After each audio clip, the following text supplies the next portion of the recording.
Language acquisition, language is learned naturally and without any systematic practice. तो language acquisition उसे कहते हैं जिसमें लैंग्वेज को नेचुरल रूप से और बिना किसी सिस्टमैटिक प्रैक्टिस के सीखा जाता है, उसे लैंग्वेज एक्विजिशन कहते हैं। लैंग्वेज एक्विजिशन एक एक्टिव प्रोसेस होता है। तो फर्स्ट पॉइंट क्लियर है। आते हैं सेकंड पॉइंट पर। तो लैंग्वेज एक्विजिशन से रिलेटेड 5 थ्योरीज हैं। पहला थ्योरी है आपका बिहेवियरल थ्योरी। बिहेवियरल थ्योरी को बी एफ स्किमर ने दिया, और ये जो है बिहेवियरल थ्योरी में स्टडी ऑफ ह्यूमन बिहेवियर का स्टडी किया जाता है। और दूसरी थ्योरी है नेटिविस्ट लिंग्विस्टिक थ्योरी।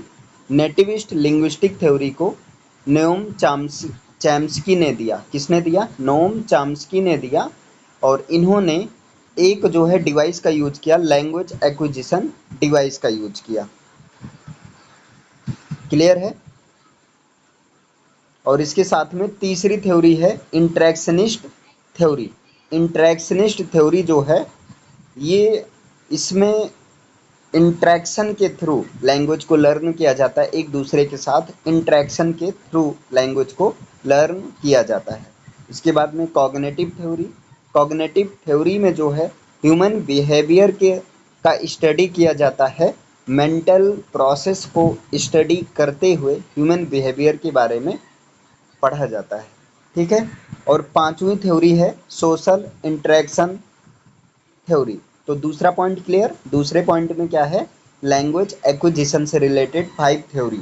पहली थ्योरी है बिहेवियरल थ्योरी, दूसरी थ्योरी है नेटिविस्ट लिंग्विस्टिक थ्योरी, तीसरी थ्योरी है इंटरेक्शनिस्ट थ्योरी, और चौथी थ्योरी है कॉग्निटिव थ्योरी, और पांचवी थ्योरी है सोशल इंटरेक्शन थ्योरी। है ना। तो बिहेवियरल थ्योरी को बी एफ स्किनर ने दिया, इसमें स्टडी ऑफ ह्यूमन बिहेवियर होता है। नेटिविस्ट लिंग्विस्टिक थ्योरी को नोम चॉम्स्की ने दिया, इसमें एलएडी यानी कि लैंग्वेज एक्विजिशन डिवाइस का यूज किया। और तीसरी थ्योरी इंटरेक्शनिस्ट थ्योरी, इसमें इंटरेक्शन के थ्रू एक दूसरे से लैंग्वेज को लर्न किया जाता है। कॉग्निटिव थ्योरी, इसमें मेंटल के एक कॉग्निशन प्रोसेस, मेंटल प्रोसेस का स्टडी करते हुए कॉग्निशन के थ्रू जो है कॉग्निटिव थ्योरी में लैंग्वेज को सीखा जाता है। और सोशल इंटरेक्शनिस्ट थ्योरी, जहाँ पर एक मीनिंगफुल इंटरेक्शन के थ्रू, है ना, बाकी सोसाइटी के लोगों के साथ मीनिंगफुल इंटरेक्शन के थ्रू जो है स्टडी या लैंग्वेज को लर्न किया जाता है। अब यहाँ पर नेक्स्ट समझना है मीटर क्या होता है, तीसरा पॉइंट। तो मीटर जो होता है ये वर्ड्स का बेसिक रिदमिक स्ट्रक्चर होता है, और ये दो कंपोनेंट से बना होता है। मीटर दो कंपोनेंट से बना होता है, नंबर ऑफ सिलेबल से और a pattern of emphasis on those syllable. Meter दो कंपोनेंट से बना होता है, पहला है नंबर ऑफ सिलेबल्स और दूसरा है अ pattern of emphasis on those syllables. इसके बाद में जो पोएट्रीज की लाइन होती हैं इनको फीट में या फुट में ब्रेक किया जा सकता है, और ये जो फुट होता है ये कॉम्बिनेशन ऑफ स्ट्रेस्ड और अनस्ट्रेस्ड सिलेबल का कॉम्बिनेशन होता है। तो तीसरा पॉइंट क्लियर है। तीसरा पॉइंट क्या है? मीटर जो कि वर्ड्स का बेसिक रिदमिक स्ट्रक्चर होता है, दो कंपोनेंट से बना होता है, नंबर ऑफ सिलेबल से और दूसरा अ pattern of emphasis on those syllables, और उन सिलेबल्स पर जो है इम्फेसिस होता है। पोएट्री की लाइन को फीट में ब्रेक कर सकते हैं, और जो फीट या फुट होता है ये स्ट्रेस्ड और अनस्ट्रेस्ड सिलेबल का कॉम्बिनेशन होता है। चलिए फोर्थ पॉइंट है आपका परसोडी। अब परसोडी क्या होता है? तो परसोडी जो होता है study of actual use of meters, meters का स्टडी और मीटर्स का एक्चुअल यूज परसोडी होता है। और इसके साथ में जो परसोडी होता है ये फॉर्म्स ऑफ वर्सिफिकेशन भी होता है। तो परसोडी क्या है? तो prosody study of actual use of metres है और फॉर्म्स ऑफ वर्सिफिकेशन है। सिलेबल्स क्या होता है?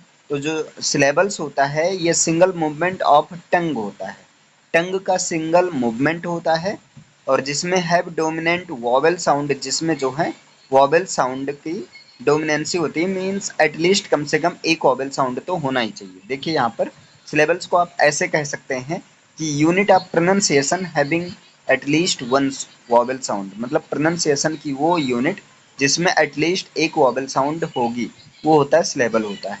सिलेबल्स दो टाइप का होता है, एसेंटेड या जो स्ट्रेस्ड सिलेबल, और दूसरा होता है अनएसेंटेड या अनस्ट्रेस्ड सिलेबल होता है। क्लियर है? अब देखिए फूड, वैसे फूड के टाइप्स की बात किया जाए तो फूड का पहला फूड होता है आयम्बिक फूड, जो कि अनस्ट्रेस्ड सिलेबल और स्ट्रेस्ड सिलेबल से बना होता है। दूसरा है ट्रोकिएइक, जो कि ट्रॉकी से बना है, ट्रोकिएइक फूड, जो कि स्ट्रेस्ड सिलेबल और अनस्ट्रेस्ड सिलेबल से बना है। तो आईटी यहाँ से याद रख लीजिए।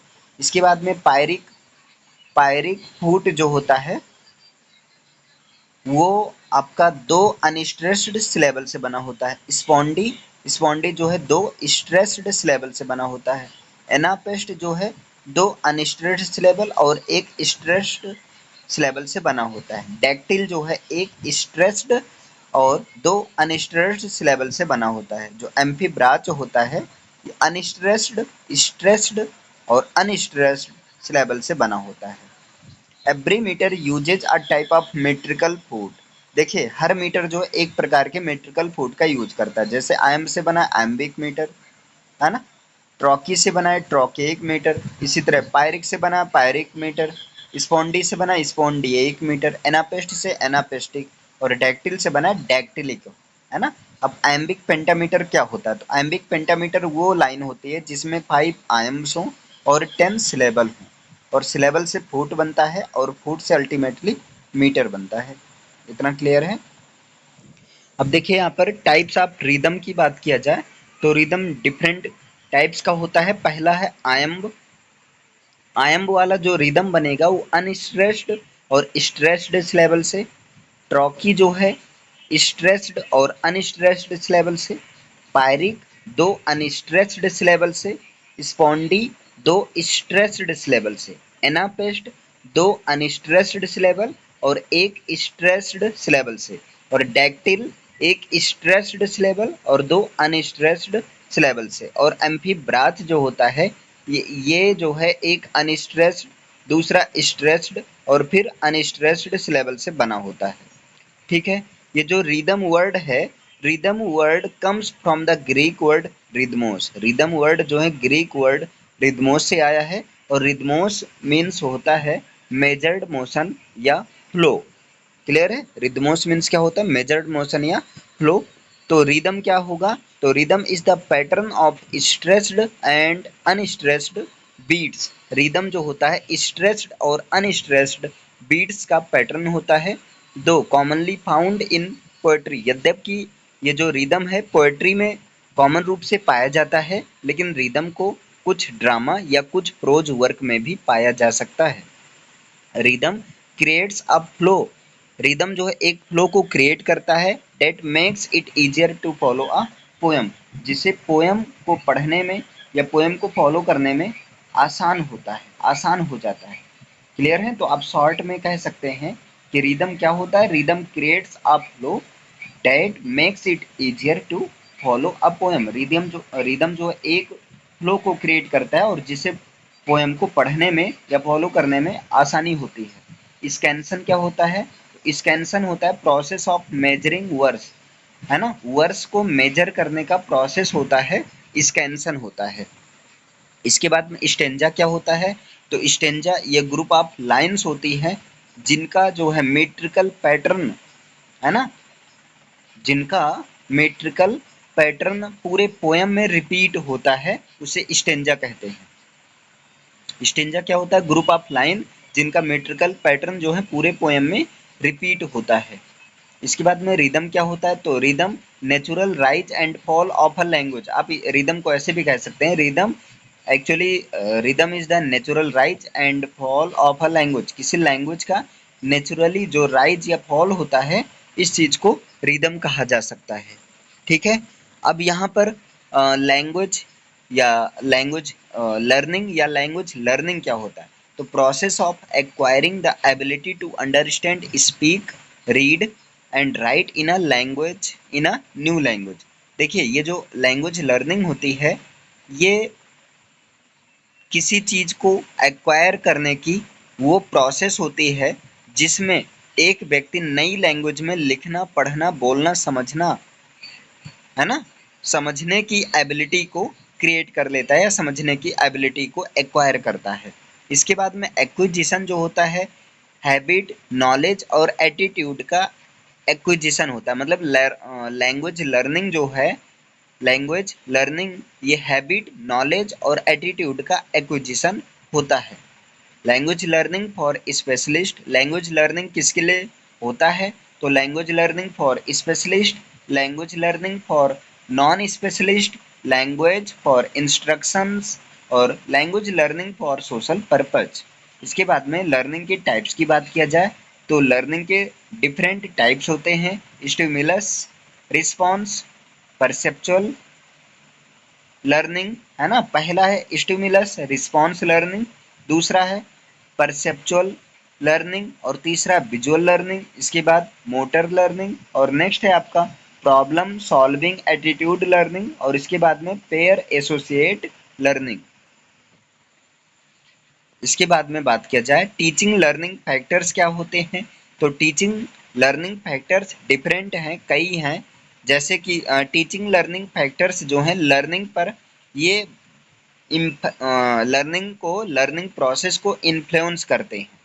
तो कौन कौन से फैक्टर्स हैं, तो इनमें फैक्टर्स कई हैं, जैसे एज है, मोटिवेशन है, इंगेजमेंट है और प्रायर नॉलेज एंड एक्सपीरियंस है। Learning environment, teaching methods and strategies, cognitive abilities, emotion and mental health, socio economic background और सोशल इंस्ट्रक्शंस। तो टीचिंग लर्निंग फैक्टर्स कौन कौन से हैं? Age, motivation, engagement, prior knowledge and experience, learning environment, teaching methods and strategies, cognitive abilities, emotion and mental health और socio economic background और social instructions. और ये सारे जो हैं लर्निंग को बहुत ज़्यादा इन्फ्लुएंस करते हैं। क्लियर है? अब फिगर ऑफ स्पीच की बात किया जाए तो फिगर ऑफ स्पीच नंबर में कई हैं। जैसे पहला सिमली है जहाँ पर कंपैरिजन किया जाता है एज और लाइक का यूज करते हुए। सिमली का एग्जाम्पल है, एग्जाम्पल क्या है? He is as funny as a monkey, मतलब वो बंदर के जैसा या बंदर के जितना फनी है, वो उतना ज़्यादा फनी है जितना कि बंदर है। मेटाफर, मेटाफर में चीज़ों को डायरेक्ट एक चीज़ को दूसरी चीज़ मान लिया जाता है, कंपैरिजन किया जाता है बिना लाइक या जो है एज का यूज किए हुए। मेटाफर का एग्जाम्पल है ही इज अ मंकी। इसके बाद पर्सोनिफिकेशन में क्या होता है? एक नॉन लिविंग ऑब्जेक्ट को लिविंग थिंग्स की क्वालिटी दे दी जाती है। जैसे एग्जाम्पल है अ लाई हैज नो लेग्स, झूठ के कोई पार, झूठ के कोई पाँव या पैर नहीं होते। मेटोनिमी, मेटोनिमी में क्या होता है? इसमें जो है वर्ड को रिप्लेस कर दिया जाता है और उस वर्ड के जगह नए किसी दूसरे वर्ड को रखा जाता है जो कि उसके बहुत क्लोजली होता है। जैसे let me give you a hand, तो यहाँ हैंड मीन्स होता है हेल्प। इसके बाद हाइपरबली, हाइपरबली जो होता है इसमें चीज़ों को, बातों को एग्जेजरेट कह के कहा जाता है। जैसे एग्जाम्पल है reverse of blood flowed in the battle, यानी बैटल में खून की नदियाँ बह गई। अब ऐसा तो पॉसिबल होता नहीं, लेकिन चीज़ों को बहुत ज़्यादा एग्जेजरेट किया जा रहा है ना। नेक्स्ट है आपका अपास्ट्रॉफी, अपास्ट्रॉफी का एग्जाम्पल है O holy night the stars are brightly shining, मतलब यहाँ पर किसी डेड पर्सन या किसी थिंग्स को जो है एड्रेस किया जाता है ना। इसके बाद में सिनक ढकी, तो सिनक ढकी जो होता है, सिनक ढकी, जैसे सिनक ढकी का example England lost the match against India, मतलब सिनक ढकी जो है ऐसे पार्ट को शो करता है जो कि एक स्मॉल पार्ट एक होल पार्ट को डेजिग्नेट करने के लिए यूज होता है और एक होल पार्ट एक स्मॉल पार्ट को डेजिग्नेट करने के लिए यूज होता है।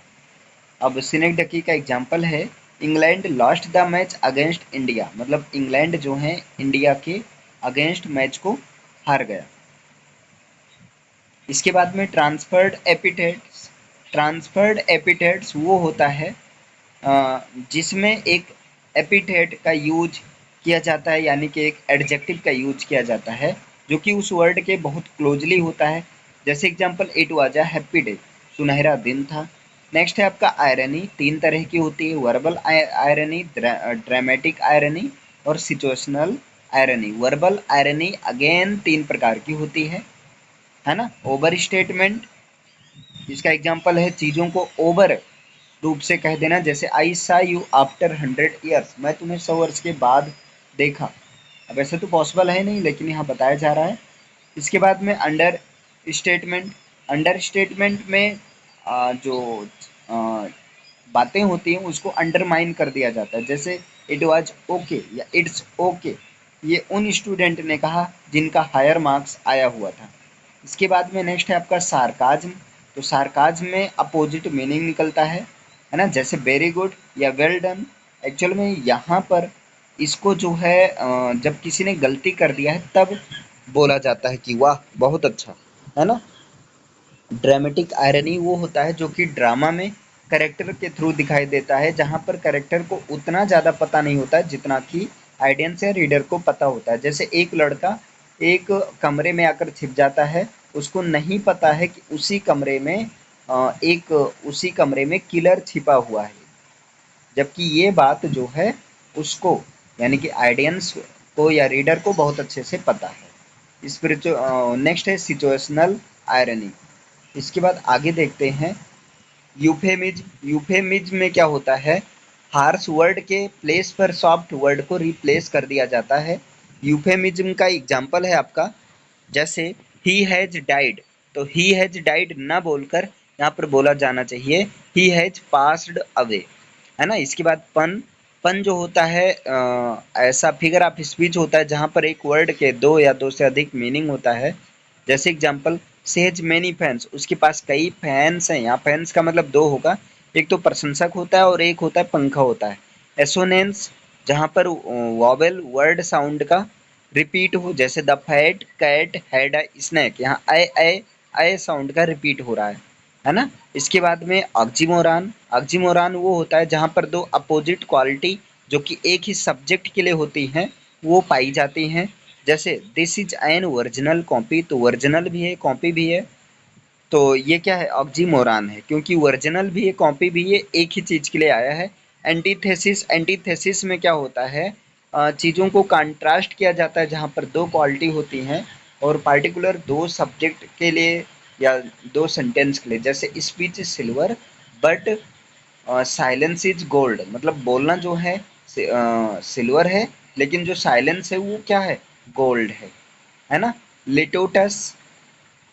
इसके बाद में लिटोटस वो होता है जहाँ पर नेगेटिव फॉर्म में पॉजिटिव बातों को एक्सप्रेस करने का प्रयास किया जाता है। जैसे ही इज नॉट क्लेवर, इसका मतलब हम ये कहना चाह रहे हैं कि वो मूर्ख है, ही इज फुलिश, लेकिन डायरेक्ट ना कहकर इनडायरेक्ट यहाँ पर बताया जा रहा है ना। इसके बाद है आपका, देखिए इसके बाद है आपका च्योसमस। तो च्योसमस में क्या होता है, रिवर्स ऑर्डर में बात को कह दिया जाता है।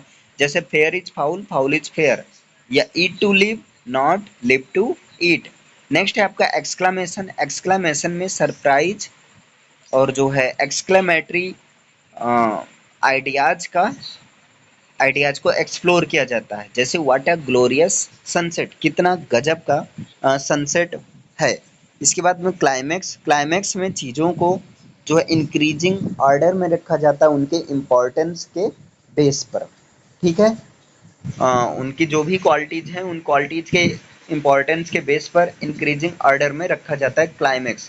जैसे एग्जांपल, आई फॉल, आई फेंट, आई डाई, मतलब मैं गिरा, मैं बेहोश हुआ, उसके बाद मैं मर गया, ठीक है। लेकिन बात किया जाए एंटी क्लाइमैक्स, तो एंटी क्लाइमैक्स में चीज़ों को उल्टा कह दिया जाता है, यानी कि पहले हायर इम्पोर्टेंस, उसके बाद लोअर इम्पोर्टेंस, उसके बाद लोअर इम्पोर्टेंस, ठीक है। तो एंटी क्लाइमैक्स में क्या होता है, हायर टू लोअर चलते हैं। जैसे मैं मर गया, मैं जो है बेहोश हुआ और मैं गिरा, ठीक। तो anti climax actually anti climax का एग्जांपल क्या है कि यहाँ पर बात को उल्टा कहा जा रहा है, ठीक है। सबसे ज़्यादा इम्पोर्टेंस क्या है, मर गया, है ना। तो higher importance to lower importance चलते हैं इसमें। इसके बाद में टोटोलॉजी। जो टोटोलॉजी होता है उसमें एक तरह से यूजलेस वर्ड को भी ट्वाइस रूप से, मतलब एक ही बात को ट्वाइसली फ्रेज को रिपीट कर दिया जाता है। जैसे I am my father, I am my father's son, तो भाई जब मैं अपने पिता का ही बेटा हूँ, दूसरे पिता का थोड़ी बेटा हो सकता हूँ, है ना। इसके बाद पैराडॉक्स, जो पैराडॉक्स होता है ये भी एक प्रकार का कंट्रास्ट आइडियाज होता है, जैसे it is the beginning of the end, मतलब ये अंत की शुरुआत है। ऑनोमाटोपोइया ये जो है साउंड वर्ड से रिफर करता है, जैसे एग्जांपल है ना, the bee buzzed in my ear, the bee buzzed in my ear. इसके बाद में एलिट्रेशन, एलिट्रेशन जो होता है इसमें कॉन्सोनेंट साउंड का रिपीटेशन होता है, जैसे एग्जांपल है little Larry likes licking the sticky lollipop, little Larry likes licking the sticky lollipop. इसके बाद में अब यहाँ जीटीएम, जीटीएम को किसने प्रपोज किया, तो कार्ल प्लाट्ज ने प्रपोज किया। जीटीएम जो होता है, जीटीएम में जो यूनिट ऑफ टीचिंग होता है वर्ड होता है, जीटीएम को यानी कि ग्रामर ट्रांसलेशन मेथड को ट्रेडिशनल मेथड, क्लासिकल मेथड या ओल्डेस्ट मेथड या ग्रामर कम ट्रांसलेशन मेथड भी कहते हैं। और जीटीएम मेथड में रीडिंग और राइटिंग पर फोकस किया जाता है, एम्फेसिस होता है, जबकि स्पीकिंग और लिसनिंग को इग्नोर किया जाता है। ग्रामर रूल्स को इंडक्टिव रूप से स्टडी करते हैं। इसके बाद नेक्स्ट है आपका डायरेक्ट मेथड। डायरेक्ट मेथड को किसने प्रपोज किया, तो मैक्सिमिलियन बर्लिट्ज ने। डायरेक्ट मेथड को इस्टेब्लिश किसने किया और कहाँ पर किया गया, तो फ्रांस और जर्मनी में।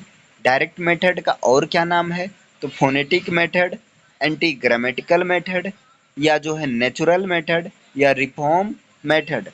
ग्रामर रूल्स को यहाँ पर इंडक्टिव रूप से स्टडी किया जाता है और जो स्पीच और लिसनिंग पर फोकस किया जाता है ना। डायरेक्ट मेथड का जो यूनिट ऑफ टीचिंग होता है वो क्या है, सेंटेंस है। और डायरेक्ट मेथड में जो इम्पोर्टेंस दिया जाता है वो लिसनिंग और स्पीकिंग स्किल्स पर दिया जाता है। नेक्स्ट है बाइलिंगुअल मेथड। बाइलिंगुअल मेथड को सीजे डॉटसन ने दिया। और बाइलिंगुअल जो है टीचिंग इंग्लिश को टीच कराने का सबसे कॉमन, मोस्ट कॉमन वे है ना। और जो है बाइलिंगुअल जो है ये दो ओल्ड मेथड, एक तो ग्रामर ट्रांसलेशन मेथड और दूसरा डायरेक्ट मेथड के बीच का एक जो है मिडवे होता है। बाइलिंगुअल मेथड में लर्नर्स जो है बाइलिंगुअल एक तरह से फंक्शनल बाइलिंगुअल बन जाता है। फंक्शनल बाइलिंगुअल बनने का मतलब वो लैंग्वेज को दोनों तरीके से, मतलब दोनों लैंग्वेज को, एक तो मदर टंग और दूसरा टारगेट लैंग्वेज, दोनों को अच्छे तरीके से यूज करने की एबिलिटी आ जाती है उसके पास। आइडियोलिंगुअल मेथड, आइडियोलिंगुअल मेथड में जो लर्निंग या टीचिंग प्रोसेस होता है वो स्पोकन लैंग्वेज के साथ होता है। आइडियोलिंगुअल मेथड को army method, oral oral method और जो है ओरल ओरल मेथड भी कहते हैं। आइडियोलिंगुअल मेथड को किसने डेवलप किया, तो चार्ल्स फ्राइज ने डेवलप किया। और आइडियोलिंगुअल मेथड जो है इसमें लैंग्वेज को LSRW ऑर्डर में सीखा जाता है, जो कि नेचुरल ऑर्डर होता है लैंग्वेज को सीखने का, LSRW, है ना, लिसनिंग, स्पीकिंग, रीडिंग और राइटिंग। और इसमें जो है ग्रामर स्ट्रक्चर्स को पहले सिखाया जाता है और बाद में वोकेबलरी को। इसके बाद में है CLT, CLT को बोलते हैं communicative teaching, sorry communicative language teaching. CLT जो होता है इसमें लर्नर्स जो हैं लर्न करता है और इंग्लिश की प्रैक्टिस करता है डिफरेंट टाइप के इंटरेक्शन से। जब वो एक दूसरे से या टीचर से इंटरेक्ट करता है तब वो जो है लैंग्वेज को सीखता है। और CLT में यानी कम्युनिकेटिव लैंग्वेज टीचिंग में 6 प्रकार की CLT क्लासरूम एक्टिविटीज़ कराई जाती हैं। Group work, role play, interviews, है ना, और इंफॉर्मेशन गैप, इंटरेक्शन और सैमुलेशन। इसके बाद में doctor best new method, doctor best new method को माइकल फिलिप बेस्ट ने डेवलप किया। और जो है डॉक्टर बेस्ट न्यू मेथड के 3 इंपॉर्टेंट एलिमेंट्स होते हैं। रीडिंग, रीडिंग में पहले साइलेंट रीडिंग, इसके बाद दूसरा reading with selected and credit vocab, और तीसरा है well judged use of language 1। इसके बाद में बात किया जाए TPR, टोटल फिजिकल रिस्पॉन्स, इसको डेवलप किया जेम्स एसर ने। और इसमें क्या होता है, learners act according to commands given by the teacher, इसमें लर्नर्स जो हैं टीचर के द्वारा दिए गए कमांड्स के ही अनुसार काम करता है। और जो है रियालिया पिक्चर्स का यूज करते हुए इस टीपीआर को आगे जो है मतलब ब्रॉडली लेवल से स्टडी किया जाता है। और इसके बाद में ये टोटल फिजिकल रिस्पांस ये किस पर बेस्ड होता है, तो based on coordination of language and physical movement और लैंग्वेज के कोऑर्डिनेशन पर बेस्ड होता है। और लिंग्विस्टिक जो होता है वो लैंग्वेज के साइंटिफिक स्टडी और उसके लैंग्वेज और उसके स्ट्रक्चर का साइंटिफिक स्टडी होता है। क्या होता है, वो है आपका लिंग्विस्टिक्स। और लिंग्विस्टिक्स जो है डिफरेंट टाइप की होती हैं। Phonetics, phonology, morphology, syntax, semantics, pragmatics और हिस्टोरिकल लिंग्विस्टिक्स और सोशियो लिंग्विस्टिक्स। अब इसके बाद में फोनेटिक्स क्या होता है, तो फोनेटिक्स जो है वो deals with the physical sounds of human speech. Phonetics जो होता है ह्यूमन स्पीच के फिजिकल साउंड से डील करता है। और फोनेटिक्स में ही पढ़ा जाता है कि किस तरह से जो ह्यूमन साउंड होते हैं, किस तरह से ह्यूमन जो होते हैं वो साउंड को प्रोड्यूस करते हैं, ट्रांसमिट करते हैं और परसीव करते हैं। फोनोलॉजी जो होता है ये स्टडी ऑफ साउंड से डील करता है और जो है लैंग्वेज के सेकंड सिस्टम पर फोकस करता है ना।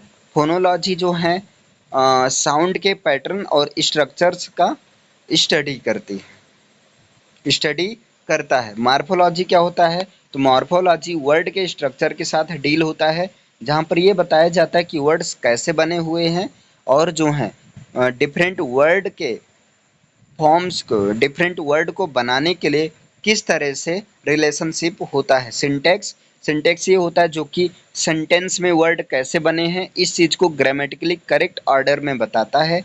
सिमेंटिक्स क्या होता है, तो सिमेंटिक्स वो होता है जहाँ पर वर्ड्स के मीनिंग को स्टडीज किया जाता है, वर्ड्स के मीनिंग या सेंटेंस के मीनिंग को, कि how meanings are constructed and interpreted, ये कहते हुए कि मीनिंग्स किस तरह से कंस्ट्रक्टेड हैं और इंटरप्रेटेड हैं। इसके बाद में प्रैग्मेटिक्स, तो प्रैग्मेटिक्स जो होता है ये लैंग्वेज के इंट्रैक्शन को इन्फ्लुएंस करते हुए इस प्रैग्मेटिक्स को शुरू किया जाता है।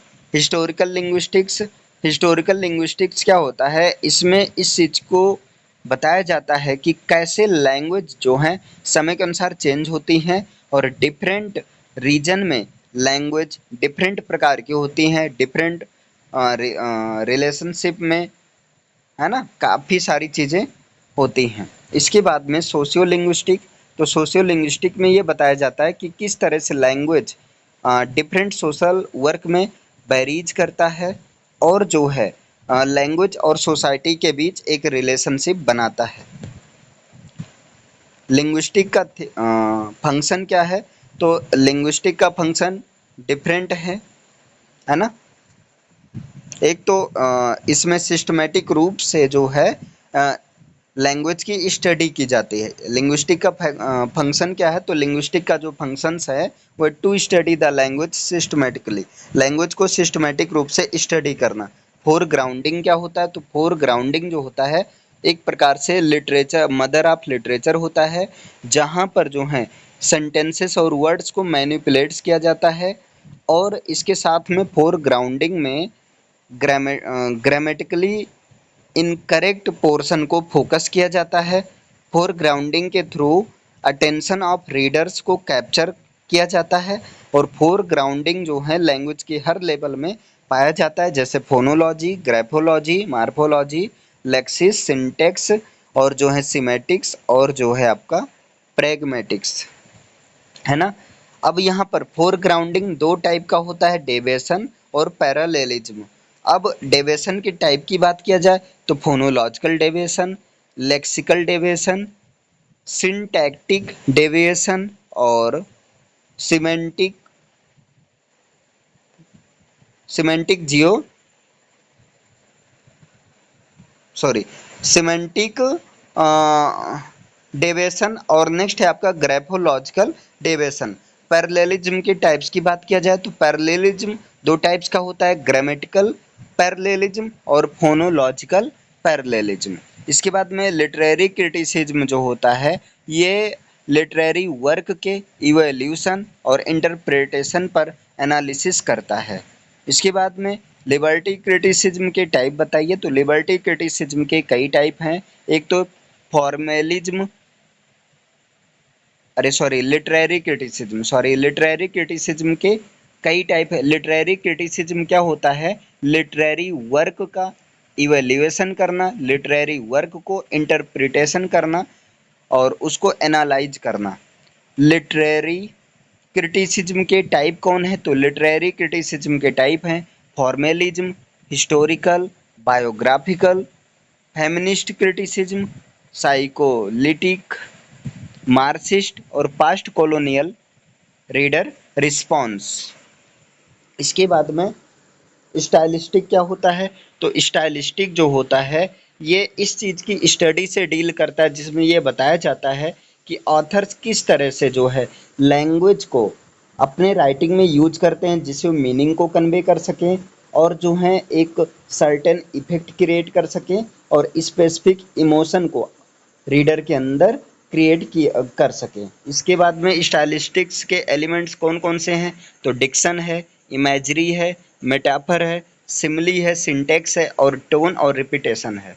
अब यहाँ पर इंडिया में इंग्लिश के कुछ चैलेंजेज हैं, कौन कौन से हैं आपके, वो हैं language divide, regional language, accessibility है, एम्प्लॉयमेंट बायस है और कॉलोनियल लेगेसी है। इसके बाद में कंट्रास्टिव एनालिसिस जो है एक प्रकार का लिंग्विस्टिक अप्रोच होता है जो कि दो लैंग्वेज को कंपेयर करता है, ठीक है, और ताकि उन दोनों लैंग्वेज के बीच में जो भी सिमिलरिटीज़ हैं, जो भी डिफरेंसेज हैं, उनको पहचान सकें। इसके बाद में कॉन्ट्रास्टिव एनालिसिस के टाइप की बात किया जाए तो कॉन्ट्रास्टिव एनालिसिस डिफरेंट टाइप्स का होता है, फोनोलॉजिकल एनालिसिस, मार्फोलॉजिकल एनालिसिस और जो है सिंटैक्टिक एनालिसिस, लेक्सिकल कंट्रास्टिव एनालिसिस और जो है प्रैग्मेटिक कंट्रास्टिव एनालिसिस। इसके बाद में एरर एनालिसिस एक ऐसा मेथड होता है जहां पर एरर्स को एनालाइज किया जाता है और एरर्स को पहचाना जाता है, ठीक है, और इसके साथ में ये जो है लैंग्वेज लर्नर्स से बना होता है,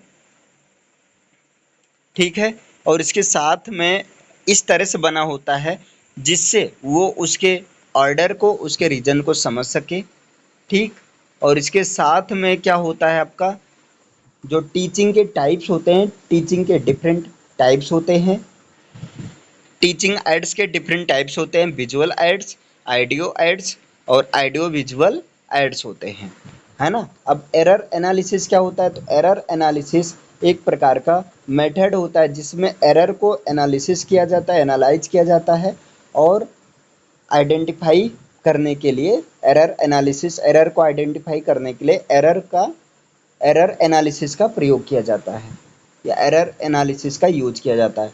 इसको लैंग्वेज लर्नर्स के द्वारा बनाए गए इस तरीके से ताकि वो इसके रीजन को भी समझ सके और जो है ना इम्प्रूवमेंट के लिए एक अप्रोप्रिएट फीडबैक को प्रोवाइड कर सके। इसके बाद में देखिए रियालिया मीन्स होता है यूजिंग रियल टाइम्स।